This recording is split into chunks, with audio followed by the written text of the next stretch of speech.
Good morning, dear friends. How are you all? Hope you're all fine.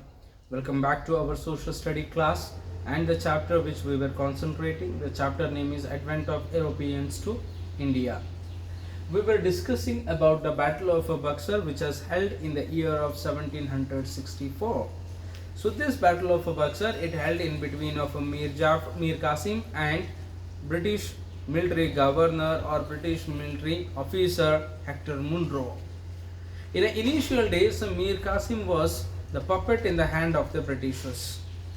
So, as per the agreement, before making Mir Qasim as the new ruler of the Bengal, the Britishers asked or the Britishers were demanded from the Mir Qasim that around 2 lakh pound from the Mir Qasim. So, as per the agreement, Mir Qasim was ready to pay the amount, and he was paying the amount for every annum 2 lakh pounds he was paying.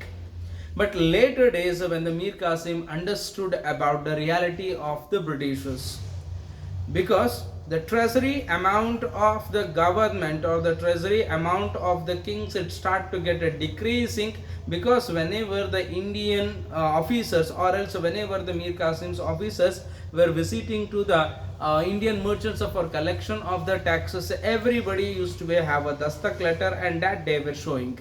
So as an effect of that, Mir Qasim was unable to collect the certain amount, or he was unable to collect the taxes. So then slowly Mir Qasim understood the reality of the Britishers, that the Britishers are misusing the dastak. What's the meaning of the dastak?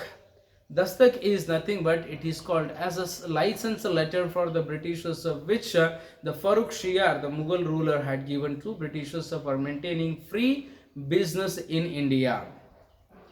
When Mir Qasim understood that the Britishers are maintaining or Britishers are misusing the dastaks, then suddenly he got a plan, he got an idea, and as per the idea, he has introduced the new system or the policy in the Bengal, that's called as a duty-free business, we can call. What's the meaning of duty-free here? So duty, in a sense, here the word it comes, or the meaning of this word in this sense is tax.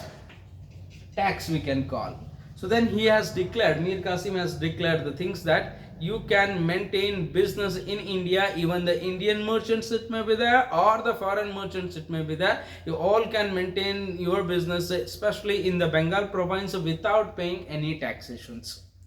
So when this declaration has come out, then it was a kind of a setback for the Britishers, because the Britishers, they had got already the license for maintaining a business in India, that too without paying any taxes. Dastak they got. Whereas as per this declarations, even the Indian merchants were ready to compete in against of the Britishers. They were ready to purchase the excellence quality of the product from the other countries, and those products they used to sell in the market area without any taxations.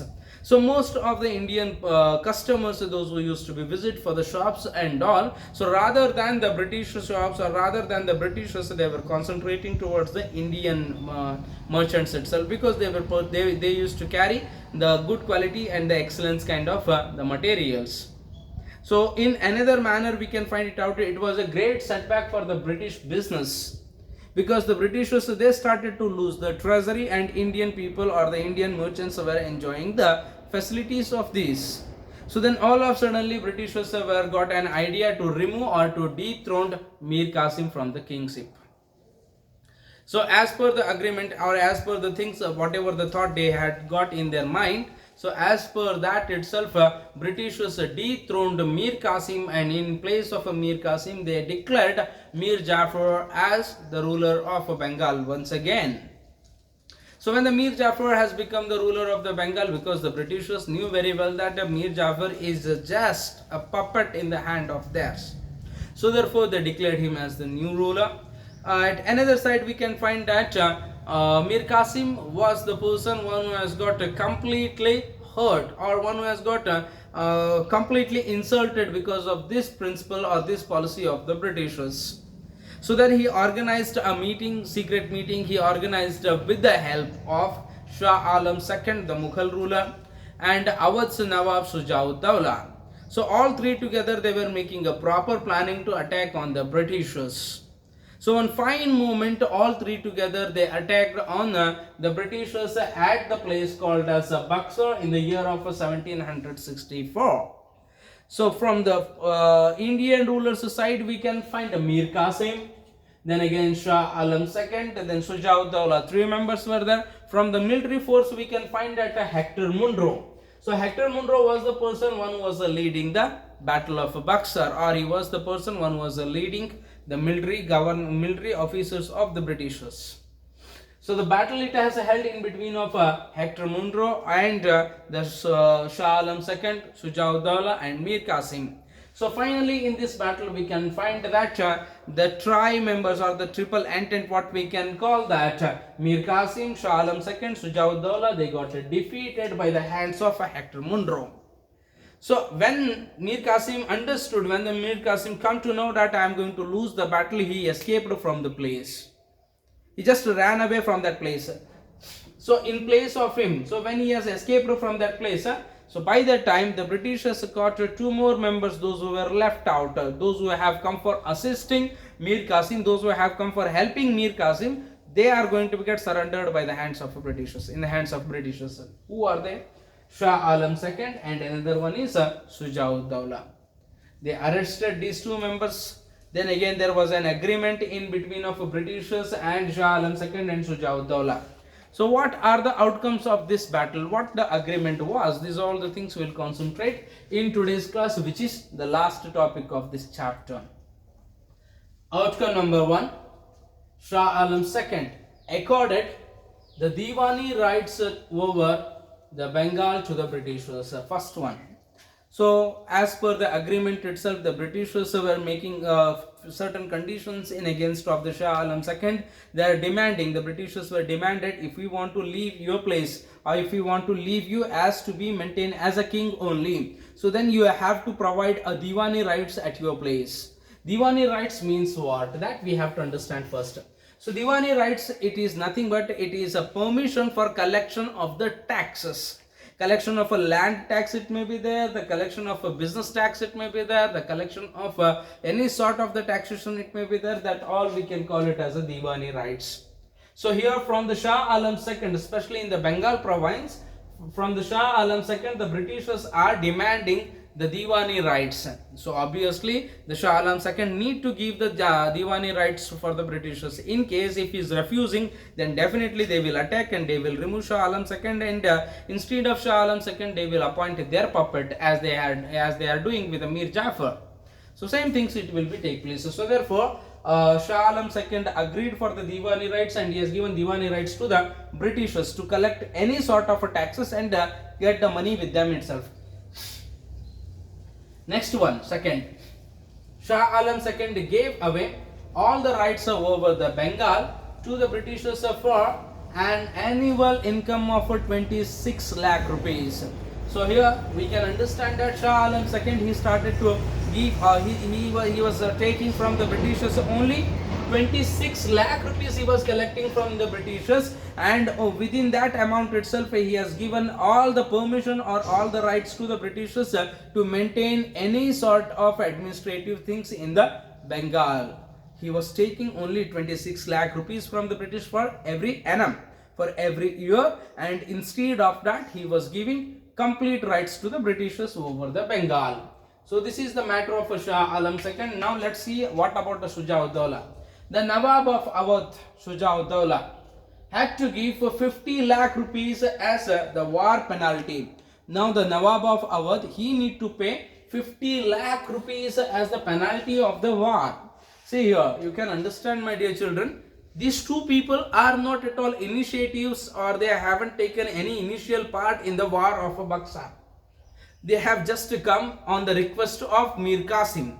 Mir Qasim invited them, he requested them to attack on the Britishers, and just for the request of Mir Qasim they came here, and finally the person, one who has requested, one who has bought them, he escaped from the place, and the people, those who have come for helping, they are in the trouble.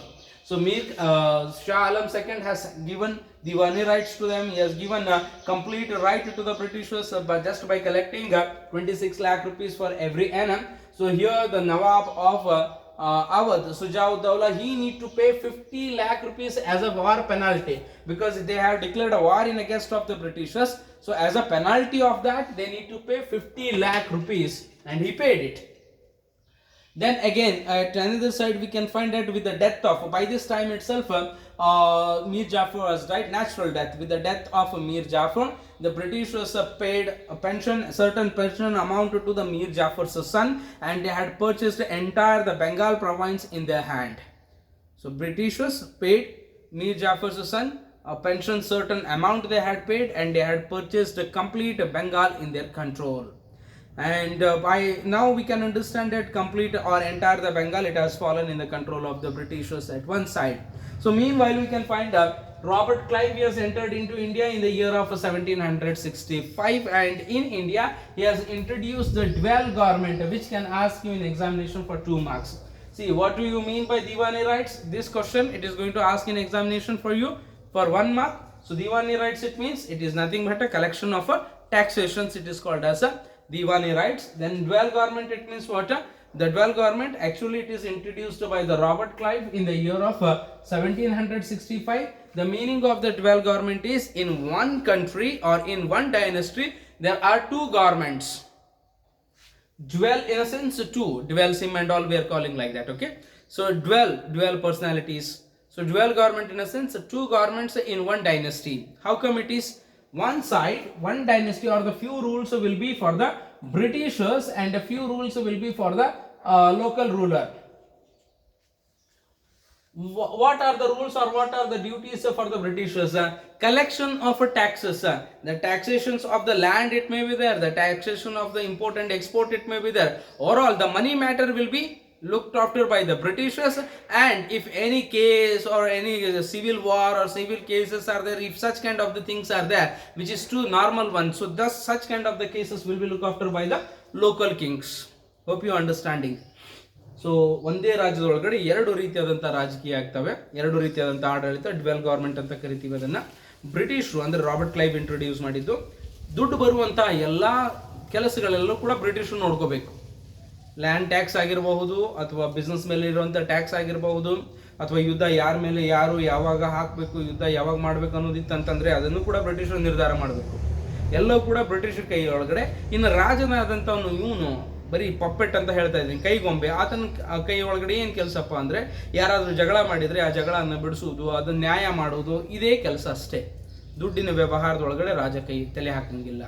So this is what we can call it as a dual government, and finally we can understand that bit by bit or slowly the Britishers got control over entire the Bengal province. The moment when the Bengal province it has fallen in the control of Britishers, we can consider that complete India it has fallen in the control of Britishers, because they have already got conquered over the southern part of India. First Carnatic War, second Carnatic War, and the third Carnatic War we have witnessed. Then again Battle of Plassey, Battle of Buxar also we have witnessed. So the Carnatic regions, already the south part of India it was there in the control of this, and now we can find that by when the Bengal it has went in the hand of the Britishers, so thus we can find that the eastern part of India is also fallen in the control of Britishers. Hope you are understanding. So the moment when the Bengal it went in the hand of Britishers, we can assume, we can understand complete India it is in the control of Britishers. Thus here ends the chapter called Advent of Europeans to India. In tomorrow's class I will concentrate with the new chapter, but before going ahead with the new chapter, we shall have a test on this chapter on tomorrow. Okay, thank you.